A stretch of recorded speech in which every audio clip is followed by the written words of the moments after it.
Hey everybody, welcome back. My name's David and this is my road to celebration.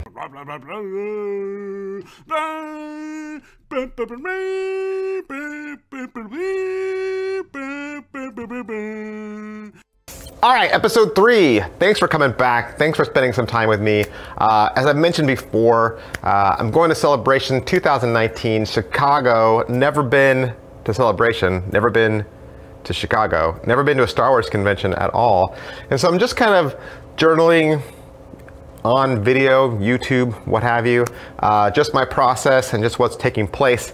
And lately I've been thinking about just the time that's gonna be wasted in line and like what I'm going to do. So I'm going to be there with my 11-year-old son, and yeah, there's some autographs that I've signed up for, but there's some other autographs like authors and such that I kind of want to meet too, and I'm worried about spending time in line there. I'm only there one day, and it's not that I'm wasting my time, but I don't want my time in line to be non-Star Warsy, if that makes any sense. So I'm a big fan of games. I love games. I especially love card games or collectible games, and I have a bunch of Star Wars type games, and so it made me think, well, what if I went back through my game closet, looked through some of my stuff, and maybe found a game that I could probably take with me in my backpack, and then while my kid and I are in line, I'm bringing my 11-year-old son, while we're in line together, we can just play a game, right? We could play a game, and it could be a Star Wars game, and then it would feel like we're doing something Star Wars-y in line while we wait. And so obviously the first thing is we got to rule out board games. Can't bring any board games. I got board games. I like board games too. Most of my board games though are for my kids, and so obviously I'm not going to pack away Star Wars Operation in my backpack, although that would be funny. So board games are out, so that leaves card games and small like pocket-sized games. So I thought, you know what, even though some of these I would probably immediately rule out, why not review them all real quick, show them to you, and maybe you might see a game or something that you're like, oh, that looks cool, I haven't picked that up. Maybe I might introduce a cool, fun Star Wars game to you. All right, sound good? Let's look at them. All right, so my first game is Star Wars Duels. This is a small card game in a box, comes from Hasbro. Big box, but small cards.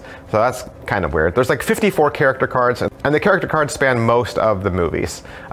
Pretty much classic and prequel. And it plays a lot like War. It's kind of like a modified version of War. So it's not just the numbers that you lay down, but you can also group different factions together. So there's little colors on the cards that indicate whether they're rebels or Imperials or bounty hunters or things like that. And instead of just slapping down card for card, you can actually group factions together. So like in War, you just play with the cards off the top of your deck and it's totally luck. But in Duels, you actually hold a set of cards in your hand and you get to make a faction, and then you lay that faction down, and then the higher number defeats the other number. However, just like in War, if the numbers are similar, right, if they match, if there's a tie, then you do the old War thing where you draw 3 face-down cards and then you flip, and then whoever wins that wins the war. So there's some more strategy involved, but again, kind of need a table. Doesn't really play well in the hand, so can't bring Duels. Then there's Star Wars Galactic Dice Game. This is a game from Cardinal, and when we got it, it was a bunch of red dice in a tube. I think now it comes in like an R2-D2 shaped box. This is just dice, so nothing else. And it kind of plays like Farkle, or maybe a dice game you've played before in the past where you kind of roll pairs or roll combinations to get points. So you roll 3 Darth Vader heads or 4 Yoda heads or things like that, and then you score a certain type of win, right? But you kind of always need the instruction sheet so that you know if you're winning the right rolls. And dice kind of imply that you're rolling onto a table or a smooth surface. So unless my son and I are going to sit down in line as we move forward, I probably have to say this game's out too. Then there's Star Wars Trump. There's a bunch of different Trump decks out there, not necessarily Star Wars, there's other themes out there. These are made by a company called Top Trumps. They've been making these for a while, and you can actually get the Trump decks in different movies. I have a Rogue One deck, but I've also got a Classic Trilogy deck, okay?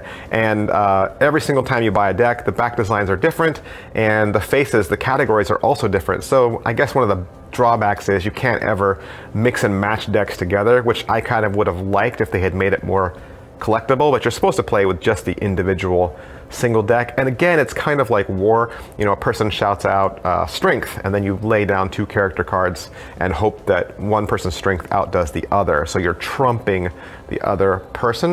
And I guess we could play this in line if we held all our cards in our hands and didn't have a tabled stack, and then we won a card, we would take it and put it at the back of the stack.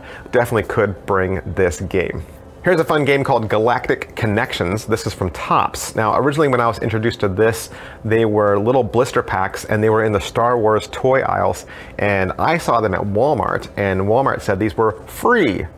They were free. So you were supposed to take one, obviously, and every time I went back to Walmart, I took one because they were still there.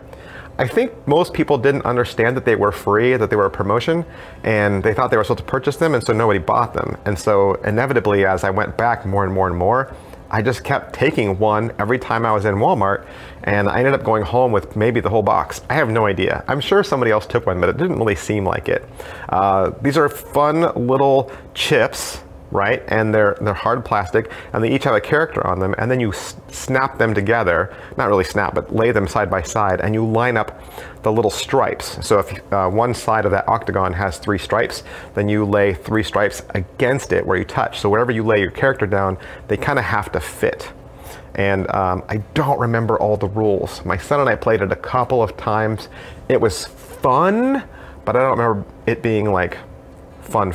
But again, kind of need a ground or a flat surface to play on. You can't really play this in the hands, so this game's out. Then there's Empire vs. Rebellion. This is from Fantasy Flight Games. I love this game, I really do. I like it, it's fun. I wish there was more deck building to it. I wish that there had been some blister packs or something that came out off to the side where you could have made your decks a little bit more. So there's nothing really more than what comes in the box. And the 2 decks, the light side and dark side, they're really evenly matched. I mean, almost to the point where the same exact cards are in both decks. They just have different pictures. And then all the cards are from the original trilogy. But this is a big, huge game. It's more like a board game without a board. It's definitely a tabletop game. There's 5 draw decks, there's counters, there's chips. It's a really good introduction to people who haven't played one of the Fantasy Flight games yet. Like if you haven't played Destiny yet, this is a really good introduction to Destiny because a lot of the same game mechanics are in this. So if you've ever felt like Destiny was too hard, this is certainly like a simple man's Destiny, but because it takes so much room on the table, this one's out. Which brings us to Star Wars Destiny. This is also, again, Fantasy Flight Games. It uses all the same artwork as Star Wars Rebellion. So if you remember Star Wars Rebellion and then all those packs that came out earlier, Fantasy Flight has kind of taken Rebellion and they've put all their moxie into this. So Destiny really is the new Star Wars Rebellion. And it's lots of fun, it's very popular, but it's also, again, very much like a board game. There's only 2 decks this time, but there's still counters and pieces, and it just takes up a lot of space. In fact, when my son and I play it, we actually play it on a Star Wars game pad. So it really does feel like a board game, so that game's out.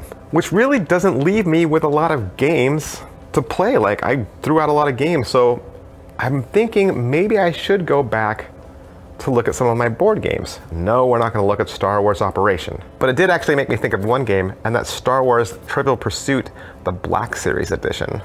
Now I know what you're thinking. There's no way I'm going to put Star Wars Trivial Pursuit in my backpack and then lay that down on the ground and start playing Star Wars Trivial Pursuit in line. Although that would be funny. What I was trying to think of is, how can I break this down so that it's more compact and I can take it with me? And then it hit me. The cards, right? The Trivial Pursuit cards. Everybody loves Star Wars trivia. If you go to any Star Wars website or any Star Wars fan board, usually they ask you a piece of Star Wars trivia to get in, right? And if it's one thing Star Wars fans love, it's being the person who knows the most trivia, right? So I thought, you know what, the Star Wars Trivia Pursuit cards would be fun because not only could I play this with my son, but the people around us would hear what we were doing, and inevitably somebody would want to say how much knowledge they have, and they would want to offer to guess if one of us couldn't get the answer. So that got me thinking, well, how can we use the cards alone in line and then turn it into a game? And so I started to think of the game Horse that you play in basketball. In basketball, you stand in different spots and you try to make the basket from wherever you're standing, and then you add up all those letters and you spell out horse. I thought, well, you could do horse with the Trivial Pursuit cards, because if you have a Trivial Pursuit card, there's 6 colors, right? There's 6 colors, so 6 colors, 6 points. So if I took a stack and broke it in half and gave half to my son, and that was his deck, and this was my deck, then the goal would be to earn 6 points, okay? So we would just go in order, color order from top to bottom, because that's the most fair. I think if you were gonna just do it randomly, then you would try to find the questions that were the most difficult. So it shouldn't be about trying to find the most difficult questions, it should just be about going in order. So you'd start with the light blue, right? So here on this card, the top question is, which Gungan has distinctive green skin and prominent eyebrows? Okay, do you know the answer? So he would guess, and he would be right? And then he would get 1 point. And then we would put that card to the back, and then he would ask me his light blue question that he has on his card. And if we both get it right, then we each get 1 point. Then round 2 would be doing the top 2 questions. And you'd have to do them back to back and get both right in order to get 2 points. So on this card it says, what optical instrument does Luke Skywalker keep hooked to his belt while on the farm? That would be the first question. And the second question would be, which 2 Jedi Masters refer to Anakin as young Skywalker? If you get both those questions, then the card goes to the back, and then you've got 2 points. And so the challenge would be, can you answer 3 questions in a row? Can you answer 4 questions in a row? Can you answer 5 questions in a row? Can you answer 6 questions in a row? It'd be really hard, and I could see it taking a long time. And it'd be easy to know, well, you're 3 points right now and I'm 4 points right now, put the deck in your pocket, and then you continue again after lunch, or you continue again in the next line. So the game carries on, and it would go through the entire day. Like, I could see it taking the entire day to work it to where you got to a card where you actually could answer all 6 cards in a row, right? So it'd be a fun game, fun progressive game that you could do all day long and eventually come up with a winner and have some fun with other people in line because they all want to answer the question too. For instance, who assures Darth Vader that this man will double their efforts to complete the second Death Star? Or where does Han Solo tell his Endor strike team to meet him at 0300? Or what does Anakin Skywalker mistake Padme Amidala for when they first meet? Or what color is the glove that Luke Skywalker wears over his damaged hand?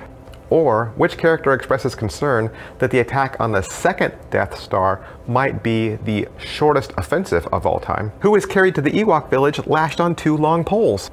Which duo urges Luke to ignore his friend's pain and suffering? What color is the planet Mustafar as seen from space? Who does Qui-Gon Jinn claim is much wiser than he? All great questions, lots of fun. What do you think? Are you thinking about being in line at Celebration and what you might do? Maybe you're just gonna catch up on some sleep. Maybe you're gonna eat a nutrition bar. Maybe you just wanna turn and talk Star Wars with the people around you. Let me know in the comment section below what you plan to do. Do you like any of these games? Do you have any of these games? Do you have games that I don't have that you think I should look at? Let me know in the comment section below. I'd love to hear from you guys. May the Force be with you. Thanks everyone. I'll see you next time. Bye.